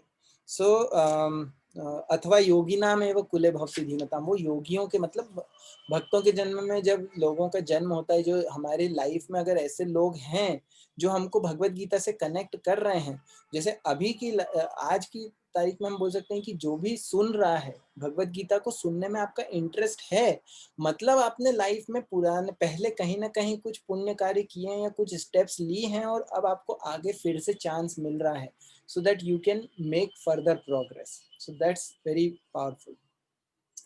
So अब लास्ट फिर भगवान बोलते हैं, लास्ट जो 2 वर्सेस हैं, तो मतलब एक इसका प्रैक्टिकल एप्लीकेशन ये हो सकता है कि अब हमको अगर चांस मिला है तो we should not let this chance go easily. अगर हम भगवत गीता सुन रहे हैं, उसमें इंटरेस्टेड हैं, मतलब कहीं ना कहीं हमारे अंदर वो जो पुण्य बोल सकते हैं या वो एक पॉजिटिव चीज है जिसके कारण हम सोच रहे हैं कि अच्छा हमको गीता सुननी चाहिए, सीखना चाहिए, भगवान से कनेक्ट के अपॉर्चुनिटी है, तो इसको हमको अच्छे से परस्यू करना चाहिए। We should put our heart in that and it's fun, it's a lot of encouragement. Krishna हमको सारी चीजें क्लियर हो जाएंगी। जैसा भी हम 6 चैप्टर ही देख रहे हैं, तो मेरे को खुद को ही लग रहा है कि जो 6 चैप्टर्स में हमको इतनी सारी क्लैरिटी आ गई कि ये वर्ल्ड क्या है, हमारी पोजीशन क्या है, हम कौन है, हमारी रियल आइडेंटिटी क्या है, बहुत सारी कर्म को कैसे करना, प्रॉपर तरीके से कैसे करना, लॉट ऑफ अमेजिंग थिंग्स। सो भगवान बोलते हैं योगी बनना है, इसीलिए योगी बनना है हमको। और योगी मतलब क्या? योगी बोलते हैं भगवान तपस्विभ्यो अधिको योगी, कि जो योगी है मतलब जो कनेक्ट करने की कोशिश कर रहा है भगवान से, वो तपस्वी से भी बेटर है, ज्ञानी से भी बेटर है और कर्मी से भी बेटर है। ऐसा योगी बनने के लिए भगवान बोल रहे हैं 46 वर्ष में, तपस्विभ्यो अधिको योगी ज्ञानीभ्यो अपि अति मतो अधिका कर्मीभ्यो अधिको योगी तस्माद योगी भवार्जुन। तो ऐसे योगी बनो। फिर भगवान बोलते हैं कि जो योग है, योग मतलब कनेक्शन, उसमें भी बेस्ट योगी कौन है? यहाँ पे भगवान बोलते हैं, ये बहुत इंपॉर्टेंट वर्स है, योगिनामपि सर्वेषां मद्गतेनन्तरात्मना श्रद्धावान भजते यो माम समे युक्ततमो मतः। कि सभी योगियों में सबसे बेस्ट सर्वश्रेष्ठ योगी कौन है? योगिनामपि सर्वेषां मद्गतेनन्तरात्मना, जो मुझे अपने अंदर देख के उसकी सेवा करता है। भजते, भगवान बोले श्रद्धावान भजते यो माम, मतलब भज मतलब सिर्फ ऐसा नहीं है, भज और भक्ति ये दोनों सेम रूट है इसका। भज का मतलब भजन, मतलब सिर्फ ये नहीं है कि हम बैठ के और भगवान को याद कर रहे हैं। भजन मतलब सिर्फ हम गा रहे हैं वो भजन नहीं है। एक्चुअली भजन मतलब होता है सेवा। सेवा मतलब प्रैक्टिकल एक्शन। इसीलिए भक्ति को हमारे आचार्य जब इंग्लिश में उसको ये करते हैं ट्रांसलेट, तो उसको डिवोशनल सर्विस बोलते हैं। सिर्फ डिवोशन या सिर्फ इंटेंशन या इमोशन की बात नहीं है। भक्ति मतलब सिर्फ इमोशन नहीं है, भक्ति मतलब प्रैक्टिकल एक्टिविटी है। और ऐसा योगी भगवान बनने के लिए बोल रहा है, ऐसा योगी बेस्ट है। ये भगवान का मत है, कृष्ण का मत है, मतलब कि सुप्रीम भगवान बोल रहे हैं कि मैं, अभी आगे और आएगा भगवान क्लियर करेंगे कि भगवान का मतलब है साधारण व्यक्ति नहीं है भगवान। सो कृष्ण जो बोल रहे हैं that is absolute, that is dharma, that is the right thing. So that's where 6th chapter ends. तो हमने सॉरी थोड़ा सा हम आगे निकल गए पर टाइम के ऊपर, पर जो हमने सुना 6th चैप्टर में भगवान बताते हैं जो उसकी एसेंस है कि माइंड बॉडी एनवायरनमेंट ये बहुत कनेक्टेड है। माइंड को कंट्रोल करना बहुत जरूरी है और माइंड को कंट्रोल करके एक जगह पे फोकस करना है। तो फोकस ऑफ कोर्स हमारी जो एक्टिविटीज है, हमारा जो मेन गोल है as a student, as an employee, as a businessman, हमारा जो लाइफ का जो गोल है, मतलब लाइफ का गोल इन द सेंस कि वो एक टेम्पररी गोल है पर इट्स अ इम्पोर्टेंट गोल, उसके ऊपर हम फोकस करें। जहां कहीं भी मन जाए उसको लेके आए अपने गोल की तरफ। And finally our goal is so that we can connect with God, connect with Krishna in this life, and that's very powerful. So ये 6th chapter था. So let's see if there is any comment or question. So thank you for listening patiently, and we थोड़ा आगे ऊपर गए हैं. So ये सब है. If you want to speak. हरे कृष्णा भैया, लास्ट चैप्टर में आपका एक स्टेटमेंट था कि भगवान कभी आपको पुण्य या पाप करने के लिए प्रेरित नहीं करते, आपको ऐसी सिचुएशन में नहीं डालते। लेकिन व्हाट अबाउट विक्टिम, जिसके साथ हो रहा है उसका क्या? क्या उसको तो भगवान नहीं डालते या भगवान उसको प्लेस करते हैं? और अगर भगवान कर रहे हैं तो हम कैसे डिसाइड कर सकते हैं कि परपेट्रेटर को भगवान ने नहीं प्लेस किया है पाप या पुण्य करने के लिए? Very very important question. जो भगवान 5th चैप्टर में वो ये बोल रहे हैं, पहली बात की वो ये बोल रहे हैं कि मैं परमात्मा वो रिस्पॉन्सिबल नहीं है जो जो व्यक्ति के साथ हो रहा है या जो कार्य हो रहे हैं। सो यहाँ पे अगर हम देखें, ये है वर्स है 15th वर्स, 5th चैप्टर के 15th वर्स को रेफर कर रहे हो आप कि नादत्ते कस्यचित पापम न चैव सुकृतम विभु। विभु मतलब परमात्मा। तो परमेश्वर न तो किसी के पापों को ग्रहण करता है न पुण्यों को। तो भगवान पाप या पुण्य को ग्रहण नहीं करते। और जो क्वेश्चन है वो ये है कि क्या भगवान जैसा विक्टिम है, व्यक्ति कोई विक्टिम है, तो विक्टिम का मतलब कि किसी के साथ कुछ बुरा हो रहा है, अगर हम बहुत सिंपल टर्म्स में बोलें तो ऐसा व्यक्ति विक्टिम है, उसके साथ कुछ ऐसी सर्कमस्टेंसेस है, उसके साथ कुछ गलत हो रहा है या वो ऐसी सिचुएशन में है, तो कौन रिस्पॉन्सिबल है? कृष्ण ये बोलते हैं कि वो सैंक्शन करते हैं, he is sanctioning those things. Sanction करने का मतलब कि जैसे जज है, जज आया, जज ने एक सेंटेंस सुनाया कि भाई कि ये जो है इसको ऐसी ऐसी सजा दी जाए, तो उस सजा के लिए हम सजा की बात कर रहे हैं, या रिलीज कर दिया जाए या लेट्स से सजा दी जाए, तो क्या जज रिस्पॉन्सिबल है उसके लिए या क्रिमिनल ने कुछ कार्य ऐसे किए थे इसलिए उसको सजा मिल रही है? रिस्पॉन्सिबिलिटी किसकी है? क्रिमिनल की, राइट? उसने कुछ गलत काम किए थे, जज सिर्फ ये बोल रहा है कि इस कार्य के लिए इसको ये सजा मिलनी चाहिए। सो सिमिलरली भगवान उसको परमिट कर रहे हैं, उसको सैंक्शन कर रहे हैं, वो उनका रोल है, but he is not responsible. जो विक्टिम है एक्चुअली, अगर हम देखा जाए तो हमारे सर्कमस्टेंसेस के लिए there are other people also involve, हम इन्वॉल्व हैं और परमात्मा इन्वॉल्व है। सो ऑल थ्री जो ये जो सिचुएशन है वो एक प्रकार से परफेक्ट है इन द सेंस कि हमको कुछ हमारी लाइफ में या तो कुछ सीखना है, या हमने कुछ पास्ट में किया था उसका हमको रिएक्शन को भोगना है, अच्छा या बुरा। उसके लिए लोगों को भगवान साथ में इस प्रकार से लेके आते हैं कि हमको जो सीखना है या जो हमको भोगना है वो हमको मिल जाता है। और सो that is how is arranging things for us for our. हम उसको ऐसा भी देख सकते हैं कि मेरे पास्ट कर्मा है जो अब खत्म हो रहा है, so we can be happy about that also। पर हाँ, when I am a victim I know it's not easy to think like that, क्योंकि अगर हम difficult situation में हैं तो ये सोचना कि अच्छा हो रहा है मेरे लिए, ऐसा सोचना easy नहीं होता, but that's one way we can look at it। और जो परपेट्रेटर है वो एक प्रकार से भगवान का इंस्ट्रूमेंट है, उसके कुछ डिजायर्स हैं जिसके कारण वो वहां पे उस स्थिति में है।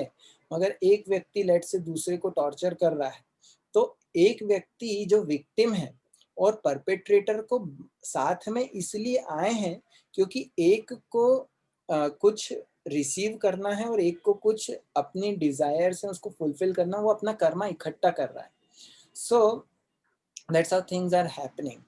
एंड कई बार ये भी होता है कि हम ये बोल सकते हैं कि हमारी जो इंटेंशंस रहती हैं, जो हमारी इंटरनल थिंकिंग रहती है, उस हिसाब से हमारे पास सर्कमस्टेंसेस आती हैं। ऐसा कई बार कहा जाता है कि विक्टिम परपेट्रेटर जब साथ में आते हैं तो क्योंकि विक्टिम उस प्रकार की सोच रखता है कि कोई मुझे बहुत सटल रूप में, सूक्ष्म रूप में हम बहुत तब उसको वैसी सिचुएशन आती है।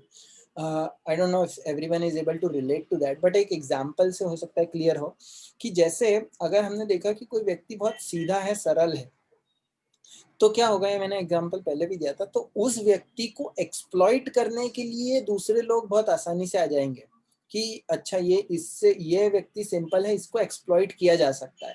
तो अगर जैसे भक्ति सिद्धांत सरस्वती बोलते हैं, भक्ति सिद्धांत सरस्वती ठाकुर की, no one can harm you unless you harm yourself, means you allow, actually हम अलाउ कर रहे हैं तो ही कुछ हो पा रहा है। We are making choices. हम बोल सकते हैं कि कठिन है, अगर चॉइसेस बनाना बहुत आसान नहीं होता, क्योंकि अगर हम साइकोलॉजी में जाएं तो एक एजेंसी होती है। एजेंसी का मतलब होता है कि हमें क्या लगता है कि हम क्या कंट्रोल कर सकते हैं। Most people don't have the agency to say no, या ये चीज ऐसे नहीं, कि क्या होना चाहिए, वो हमारे अंदर वो शक्ति नहीं है, हमारे अंदर वो एनर्जी या वो करेज नहीं है। तो इसलिए in one sense we are saying yes and we are making choices that actually hurt us, but we are making choices. अगर मुझे किसी ने बोला कि भाई एक जगह पे जाना है, मुझे बहुत फोर्स किया तो मैं जा रहा हूँ। अब अगर मैं नहीं बोल दूंगा कि मेरे को जाना ही नहीं, अगर मैं मतलब कंप्लीटली नो बोल दिया, भले ही कितना भी इमोशनल प्रेशर हो, तो वो ड्रैग करके ले जा सकता है। पर मेरे को मतलब मैं चॉइस बनाऊंगा तो ही मैं जा सकता हूँ, पर अगर मैंने चॉइस बनाई कि नहीं जाना है तो कोई नहीं ले जा सकता। जस्ट एक ब्रीफ एग्जाम्पल, इस प्रकार के और बहुत सारे एग्जाम्पल्स होते हैं। सो सॉरी, थोड़ा लॉन्ग आंसर है, but when we think we are victims, somehow or other we are also making choices that are making us victim। और आई नो कि it's not easy to make other choices, इसलिए हमें लगता है कि हम helpless हैं। विक्टिम का मतलब we are helpless, so we don't have the courage to make other choices. एक बच्चे के लिए भी सेम है। Actually a child is driven by more by their past karma. जो पास्ट उसका कर्मा है उसके द्वारा वो ड्रिवन होता है। अगर कोई छोटा बच्चा है उसके साथ कुछ वो विक्टिम है, तो मोस्टली उसके पास ऐसी करेज नहीं होती है, कॉन्शियसनेस क्लियर नहीं होती है, ट्रेनिंग नहीं होती है। Actually we are all childs in one sense, children, क्योंकि वी आर ऑल चाइल्ड, क्योंकि हमें ट्रेनिंग नहीं दी जा रही कि actually we have the agency to take some action. हमको लगता है हम हेल्पलेस हैं। चाइल्ड भी हेल्पलेस है क्योंकि उसके पास वो स्ट्रेंथ नहीं है या वो डिपेंडेंट है दूसरों पर। सो वो डिपेंडेंट है, और अगर उसके जो लोग हैं आसपास के वो उसको प्रॉपर एनवायरनमेंट नहीं दे रहे हैं, सो समवेयर उस चाइल्ड का पास्ट कर्मा उसमें इन्वॉल्व है जिसके कारण वो उस सिचुएशन में है. But that past Karma means past choices that that child has made in the previous births. Okay, someone is hand, Chandrika. Is that does that answer your question, Abhya? It's a important question. Chandrika. तो ऐसे तो कोई murder करेगा और बोलेगा कि I am driven by my past karmas, और एक और पॉइंट है कि जिसका मर्डर हो रहा है वो तो शायद 1% भी ये नहीं सोच रहा होगा कि कभी मेरा जिंदगी में मर्डर हो गया, पर हो गया बेचारे का, अब क्या करे. यस, तो ये जो हम विक्टिम की बात कर रहे हैं, जो परपेट्रेटर है, ये जो हमने पहले भी बात करी थी, 5th chapter, 3rd chapter, 4th chapter, इसमें हर जगह जब ये आता है कि हम जो एक्शंस कर रहे हैं उसके लिए हम रिस्पॉन्सिबल हैं, तो अगर मैं किसी को मर्डर कर रहा हूं तो I am responsible for that. मैं ये नहीं बोल सकता कि ये तो भगवान ने करवा दिया, या ये तो उसके कर्म थे इसलिए वो मरना ही था उसको तो इसलिए मार दिया. अर्जुन का भी यही एक प्रकार से वो है. कृष्ण सीमिंगली कृष्ण ये बोल रहे हैं कि अर्जुन बोल रहा है कि नहीं मैं नहीं मारूंगा, कृष्ण बोल रहे हैं कि तुम मारो या मत मारो ये तो मरेंगे ही वैसे भी, तो तुम एक इंस्ट्रूमेंट हो. तो कोई बोल सकता है कि ठीक है मैं तो अब किसी को भी मार सकता हूँ, बोल सकता हूँ कि मैं तो बस इंस्ट्रूमेंट था और इसलिए मैंने ऐसा कर दिया. But that's not the right logic. हमने पहले भी बात करी थी, जैसे सोल्जर का एग्जाम्पल था कि सोल्जर अगर एनिमी को मारता है तो उसको मेडल मिलता है. क्यों? क्योंकि वो किसी हायर अथॉरिटी के सैंक्शन पे मार रहा है, या हायर अथॉरिटी उसको ऑर्डर कर रही है तो मार रहा है. और अगर वही सोल्जर वही गन लेके और बाजार में चला जाए और किसी को मार दे तो उस सोल्जर को सजा होगी, उसको मर्डर का केस चलेगा उस पर. सो सिर्फ मारना, एक्शन के पीछे इंटेंशन भी इम्पोर्टेंट है. So we can not justify our wrong actions based on Bhagavad Gita or some verses, isolate something and say कि this is what this is right. उसके लिए proper understanding होना important है. What does Krishna want me to do in this situation? So to tune to super soul और परमात्मा होना जरूरी है. Mostly जो perpetrators होते हैं they are not tuned to super soul. भगवान ने उनको गाइड कर रहे हैं कि ये इसको मारो, वो अपनी ही इमोशन से गाइड होके और दूसरों को परेशान कर रहे हैं या मार रहे हैं. So that's not justifiable. Does that answer, Nupur? Anyways arjuna ने इतने सारे सोल्जर सबको मारा. एनीवेज वो नहीं भी मारते तो सबको मरना ही, डेथ तो सबकी वैसे भी आ ही जाती, तो नहीं मारते. और बस फर्स्ट चैप्टर में हमने बात की थी कि वो धर्म युद्ध था, वो इम्पोर्टेंट था. That was a required violence on, और ऐसा नहीं कि सिर्फ कृष्ण उसके लिए रिस्पॉन्सिबल हैं, पर वो that was an arrangement. It's a bigger picture जो हमारे लिए समझना इतना इजी नहीं है, but that was a big part of a bigger picture that people had to be killed so that एक तो कलयुग एंड होने वाला था, जो पावरफुल क्षत्रिय थे जो कि मिसयूज कर सकते हैं अपनी पोजीशन को, उनको खत्म करना जरूरी था. फिर उसके अलावा there are lot of things that need to happen and it was all happening भगवान के डायरेक्शन में हो रहा था. सॉरी, तो अर्जुन को उसका कर्मा का मिलेगा ना, उसने इतने हजारों लाखों सोल्जर्स को मारा. नहीं, बिकॉज ही वाज इन अ धर्म युद्ध. तो धर्म युद्ध में वो उसकी ड्यूटी थी, तो ड्यूटी को करना. जैसे एक डॉक्टर का एग्जांपल लें, तो अगर डॉक्टर ने एक पेशेंट को ऑपरेट किया, उसका चाकू से उसको काटा, तो काटने का एक्शन जो है वो उसकी ड्यूटी है, तो उसको किसी को चाकू से मारने के लिए जो रिएक्शन नहीं मिलेगा, राइट? अगर वो किसी को चाकू से काट रहा है पर मारने के लिए या परेशान करने के लिए वही डॉक्टर वही चाकू यूज करके, तो उसको रिएक्शन मिलेगा. तो यहाँ पे इंटेंशन इम्पोर्टेंट है, बट वो उसकी ड्यूटी थी, और उस ड्यूटी की भगवान बोलते हैं कि अगर ड्यूटी नहीं फॉलो करोगे तो तुम्हें पाप लगेगा, ड्यूटी करोगे तो पाप नहीं लगेगा. तो इसलिए दुर्योधन ने भी बस ड्यूटी फॉलो की। हाँ, बट उसका इंटेंशन क्लियर नहीं था ना। उसका इंटेंशन ये था कि आई वांट कि ये राज्य मुझे मिल जाए, भले ही उसके लिए मुझे कुछ भी करना पड़े। तो वो उस हिसाब से he was on the wrong side. Wrong side मतलब कि वो भी ड्यूटी, क्षत्रिय की ड्यूटी है युद्ध करना, पर युद्ध का आगे जैसे आता है 18th चैप्टर में कि युद्ध करना मतलब कि अपने लोगों के प्रोटेक्शन के लिए अगर वो युद्ध कर रहा है, लोगों की भलाई के लिए युद्ध कर रहा है, तो वो सही है। पर दुर्योधन का इंटेंशन लोगों की भलाई नहीं थी। युधिष्ठिर महाराज का इंटेंशन था कि ऐसे लोगों से जो एक्सप्लॉइट कर रहे हैं दूसरों को, उनसे बचाना, that's his duty. So he was doing the right, his duty was in the right place. Okay.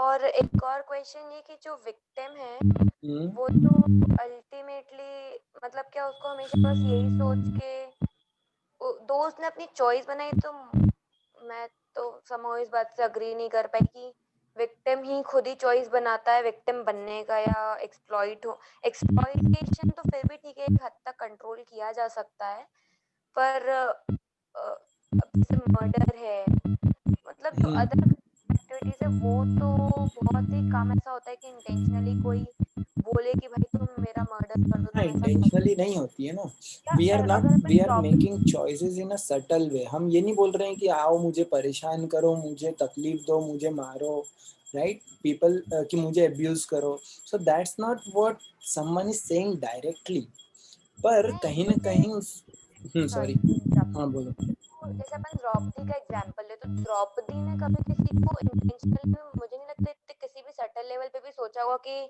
उसका कोई चीर हरण करे, तो वो थोड़ा कंफ्यूजिंग है। That's a part of a bigger plan and past part of his past karma.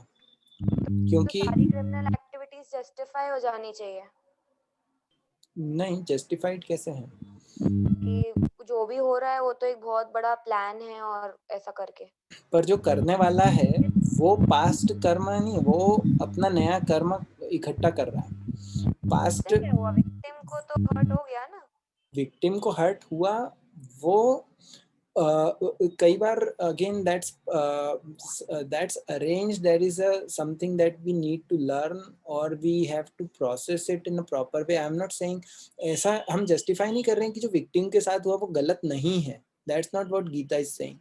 Gita ये बोल रही है कि जो विक्टिम के साथ हो रहा है वो अरेंज, वो सैंक्शनड है, बट रिस्पॉन्सिबिलिटी हमारी है। हम कॉन्शियसली नहीं कर रहे हैं, हम अनकॉन्शियसली उसके लिए रिस्पॉन्सिबल हैं।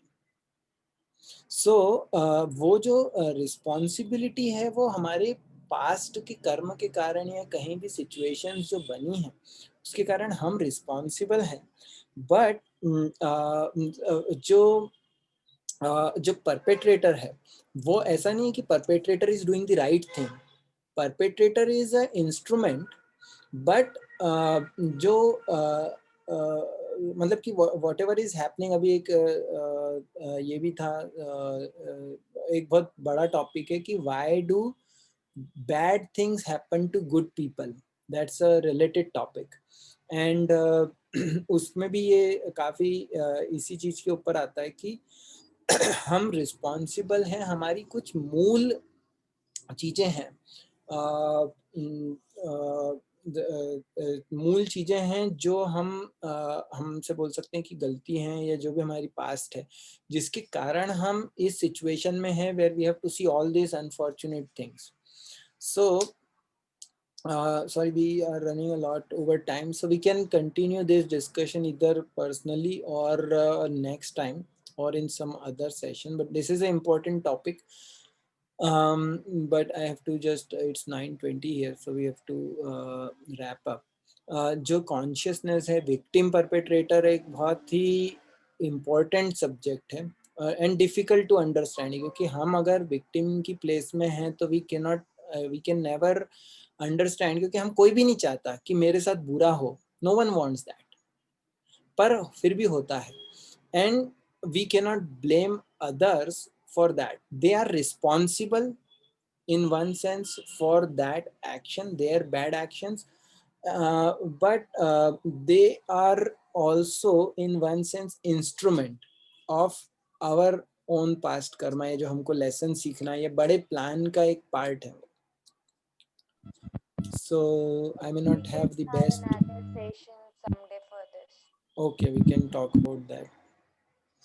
So thank you everyone for joining. It was very nice and interesting discussion at the end. Also sorry हमारे पास बहुत ज़्यादा समय नहीं मिल पाया. But we sixth chapter is one of the very inspiring chapters in क्योंकि mind control, time management, ये सारी चीज़ें ऐसी हैं जो बहुत रेलेवेंट हैं, बहुत प्रैक्टिकल हैं. इसमें बहुत सारी टिप्स थी. And next chapter is chapter 7 which is another section of Bhagavad Gita. So looking forward for that on Tuesday, Friday, which is 15th. Thank you. Hare Krishna.